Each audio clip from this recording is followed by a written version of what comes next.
What is up, everybody? Welcome back to another John video. First off, I'm very sorry I've not posted in a very long time, but I am back now. This is another episode of the Forgotten Players of Major League Baseball. Today we are doing Bob Ojeda. Um, but before we get into that, I just want to say a couple things. If you like this video, this is episode 4 of the Forgotten Players of Major League Baseball. Please check out episodes 3, 2, and 1. Episode 3 being Larry Parrish, episode 2 being Bill Freehan, and episode 1 being Steve Blass. Now, if you have any suggestions as to who I should do next, please leave them down below. I will do them. If not in this one, then in the next one. And it means, you know, a lot to me if you were to do that, because it would be a great way for you to express your ideas and then for me to actually make a video of your ideas. And I think that is a great thing. Alright, without a further ado, let's get into the video. Robert Michael Ojeda was born in Los Angeles, California on December 17, 1957. Ojeda went to Redwood High School and also went to College of the Sequoias in Visalia, California. Upon graduation, Ojeda was signed as an undrafted free agent by the Boston Red Sox. He spent 3 years in the minors and got called up in 1980. He finished the 1980 Major League season with a 1-1 record with a 6.92 ERA and 12 strikeouts and 26 innings pitched. In 1981, Ojeda spent 25 games in AAA before coming back up to the majors.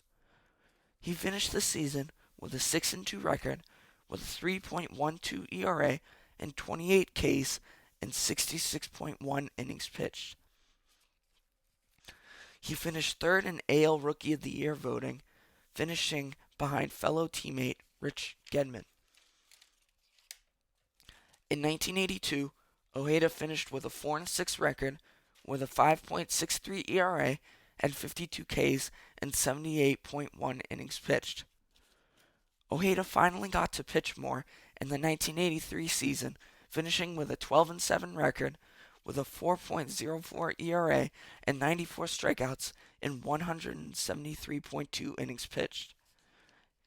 In 1984, Ojeda was even better, finishing with a 12-12 record with a 3.99 ERA, and this year he finally hit over 100 strikeouts with 137 in 216.2 innings pitched. In 1985, he finished with a 9-11 record with a 4 ERA and 102 Ks in 157.2 innings pitched. 1985 would be Bob Ojeda's last season playing in Fenway, as he would be sent off to the New York Mets. In 1986, Ojeda had a great first season in New York, as he had, without a doubt, the best season in his entire career. He finished the 1986 season with an 18-5 record with a 2.57 ERA and 148 Ks and 217.1 innings pitched. That year, Ojeda led the NL in win-loss percentage with a .738 percentage. Ojeda also finished 4th in NL Cy Young voting, finishing in front of teammates Ron Darling, Sid Fernandez, and Dwight Gooden. Ojeda also finished 21st in NL MVP voting. He tied with Braves legend Dale Murphy and Candy Maldonado. That year, manager Davey Johnson helped the Mets finish 108-54, finishing first in the NL East. In the National League Championship Series, they faced up against the Houston Astros, who are led by such players as Mike Scott, Nolan Ryan, and Kevin Bass. Ojeda was called to pitch only once in Game 2, which he won. Ojeda helped cement a Mets win 4-2 over the Astros, sending them to the World Series. Funny enough, he would be facing his former team, the Boston Red Sox, and this World Series would go down as one of the most unfortunate World Series of all time. The Red Sox took Game 1 1-0, and Game 2 9-3. But in Game 3, none other than Bob Ojeda started, getting the win 7-1. In Game 4, the Mets also won 6-2, tying the series at 2-2. In Game 5, the Red Sox won 4-2 to give them a 3-2 lead in the series. Now in Game 6, the infamous Bill Buckner incident happened. This error allowed the Mets to win 6-5, and now it all came down to Game 7. The Mets won 8-5, winning the World Series for the first time since the legendary 1969 Mets. Ray Knight took home the World Series MVP award, and the Mets haven't won a World Series since the '86 series. In 1987, Ojeda finished with a 3-5 record with a 3.88 ERA with 21 Ks and 46.1 innings pitched. In 1988, Ojeda finished the year with a 10-13 record with a 2.88 ERA with 133 strikeouts and 190.1 innings pitched. That year, Ojeda led the NL in FIP with a 2.36 FIP. This year, Davey Johnson led the Mets yet again to first in the NL East with a 160 record. They would face up against the Dodgers in the championship series, but the Mets lost the series 4-3. In the '88 World Series, the Dodgers won over the A's 4-1. In 1989, Ojeda finished with a 13-11 record with a 3.47 ERA with 95 Ks and 192 innings pitched. In 1990, Ojeda finished with a 7-6 record with a 3.66 ERA with 62 Ks and 118 innings pitched.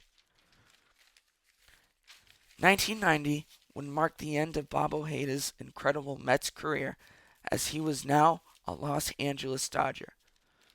In his first season with his new team, he finished the 1991 season with a 12-9 record with a 3.18 ERA with 120 strikeouts in 189.1 innings pitched. In 1992, Ojeda finished with a 6-9 record with a 3.63 ERA with 94 Ks and 166.1 innings pitched. After only 2 years with the Dodgers for the 1993 season, Bob Ojeda was now a Cleveland Indian. He finished the 1993 season with a 2-1 record with a 4.40 ERA with 27 Ks in 43 innings pitched. Ojeda would now leave the Indians to play his final season with the New York Yankees. He finished the 1994 season with an 0-0 record with a 24 ERA with 3 Ks and 3 innings pitched. Ojeda was now retired from Major League Baseball and stayed out of baseball until 2001. He was hired as the Mets' A-level pitching coach. He stayed 2 seasons with the Cyclones team until his promotion to pitching coach for the AA Binghamton Mets. Ojeda did one other minor league coaching job and one high school gig until in 2009, Ojeda joined Sportsnet New York as a studio analyst and eventually left in 2014. thank you guys so much for tuning in and listening. Um, like I said, I'm very sorry. I have not posted in a very long time. Um, please uh, like and subscribe to see more of this. Um, it's you know, I think that it's a great thing if you were to leave your suggestions as to who I do next. I appreciate it a lot, actually. And like always, wash your hands, stay safe, equals peace.